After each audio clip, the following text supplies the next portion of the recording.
aí, galerinha? Aqui é a Cris do Direito Elétrico. Voltamos para o terceiro bloco com o Dr. Elias Matarassade. Doutor Elias, se o senhor não fosse advogado, o que o senhor seria? Olha, eu até digo que bom seria se não precisassem advogados no mundo, né? Que as pessoas vivessem em harmonia plena. Mas as pessoas, claro, se desentendem, precisam de justiça, precisam de defensores, enfim. Eu creio que possivelmente eu me dedicaria ao ramo de construção civil. Não como engenheiro, mas eu, por certo, eu iria para esse ramo pelo seguinte. Uma ocasião, eu tive que acompanhar uma pequena obra e gostei muito. Dali comecei a dar palpites em outras e acabei fazendo uma obra junto com um engenheiro amigo meu e passava dias na obra, parecia um brinquedo para mim. Talvez, por que não, o ramo da construção civil. E tem alguma história engraçada que aconteceu com o senhor nesses anos todos trabalhando? Olha, tem várias histórias curiosas, né? Um colega do Rio Grande do Sul me contou uma história de que foi chamado numa cidade do interior para fazer um júri. E o colega dele da cidade do interior não fazia júris. Fez a instrução do processo e não fazia júris. Aí, essa pessoa que cometeu o crime estaria ainda em liberdade e que teve o júri. Chegaram lá no dia, na hora do almoço, fotocópia do processo, o advogado que estava na causa entregou para o que ia fazer o júri. E ele disse, nossa, mas qual foi o motivo do crime? Ele disse, olha, uma pessoa na rua chamou o acusado de filho da puta e ele pegou o revólver e deu 2 tiros na pessoa que o chamou de filho da puta. Puxa vida, mas foi esse o motivo do crime? Foi. Qual é a idade do acusado? 22 anos. Puxa, que pena, um rapaz novo, como é que pode, etc. Mas afinal, tem o júri, temos que fazer. Tá bom. Quando terminaram o almoço, o advogado disse a esse que queria fazer o júri ainda, olha, e tem um porém, a mãe do réu é dona do prostíbulo da cidade. Aí então ficou uma situação, ele falou, e agora, etc. E foi para o júri. Chegou no júri, o promotor disse assim, olha, é muito difícil a minha missão hoje aqui, eu tenho que pedir que seja condenado um jovem de 22 anos, mas o que ele fez não se faz. Uma pessoa chamou ele de filho da puta e ele pegou a arma e deu 2 tiros e matou essa pessoa. Então, lamento, mas vejam os senhores, diz o promotor. Se eu chamasse o juiz de filho da puta, o senhor me daria 2 tiros? O juiz fez assim. E para o jurado, e se eu chamasse o jurado de filho da puta, o senhor me daria 2 tiros? Não, ninguém daria 2 tiros. Olhou para o advogado e disse, o senhor me daria 2 tiros se eu o chamasse de filho da puta? O advogado disse, não. Então não tenho mais nada a dizer, peço a condenação do réu. E a palavra veio para o advogado.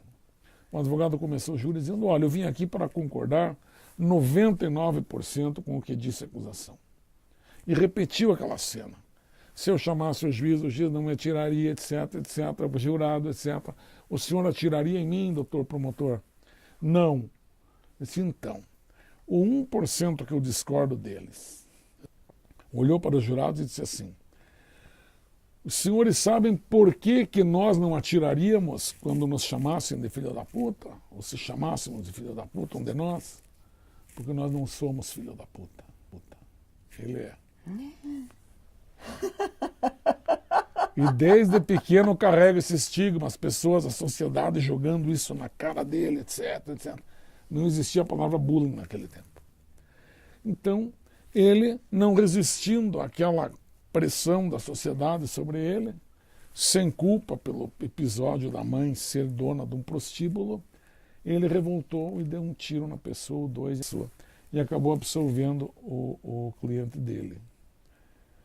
Então, qual é assim, tirando a fábula que acaba, né, se instalando em cima dos fatos reais, não existe causa ganha nem causa perdida, principalmente em júri. Júri é um lugar assim dos impossíveis. E o tribunal do júri realmente é uma arte, trabalhar nele Direito é ciência, mas júri é ciência e arte. Mais arte até do que ciência. Então,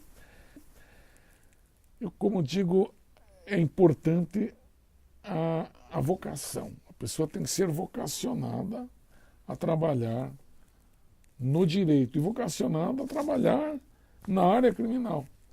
Porque talvez um erro lá num processo ou outro, a pessoa pague com indenização, perca uma questão patrimonial, tributária, tenha que pagar um imposto, uma multa. No criminal, um erro teu, a pessoa paga com a liberdade. A moeda é a liberdade. Então é assim um chamado profissional de bastante responsabilidade.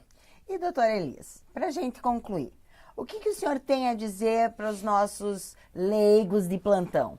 O que o senhor diz para eles buscarem os seus direitos, assim? Que conselho o senhor acha válido para os nossos leigos? Aonde que eles têm que procurar para mais informações? Como que eles têm que cuidar da justiça, dos seus direitos, para eles não serem enganados ou passados para trás? Interessante.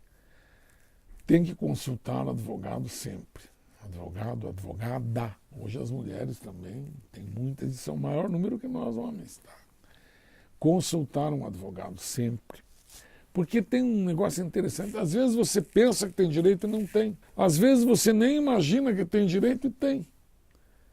Então, ou você está entrando numa canoa furada, pensando que tem direito e não tem, ou você está abrindo mão de algum direito. Então, o profissional tem que ser consultado. E, às vezes, até mais de uma opinião profissional. Importante. Porque hoje você poderia até abrir mão do teu direito. Mas o direito foi feito para ser realmente buscado. O direito vive num estado latente. Ninguém vem na tua casa e olha, está aqui teu direito. Não. Você tem que buscar o teu direito. E para isso, e a expressão de cidadania. Você ir na justiça buscar o teu direito. Um advogado tem que ter um médico de confiança, um advogado de confiança, e como diziam os antigos, né, um mecânico de confiança para consertar o seu automóvel. E hoje todo esse aparato de informática, né, que você tem, não tem como viver sem ele, é bom sempre ter alguém de confiança por perto que conheça bem o assunto para te assessorar. Direito é desafio das pessoas de bem em construir uma sociedade justa, uma sociedade harmoniosa. Agora, para todos dizer também o seguinte, a imprensa, ela nem sempre conta uma história como ela deve ser contada. Então, quando você ouvir ou enxergar numa televisão, na rede social, hoje com fake, inclusive, aguarde o processo terminar para você dizer alguma coisa sobre o caso.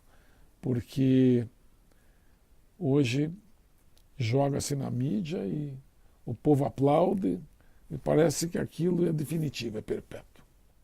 Ok, galerinha. Nós estivemos aqui com o Dr. Elias Matarassade. Muito obrigada pela atenção. Se cuidem e tchau, tchau.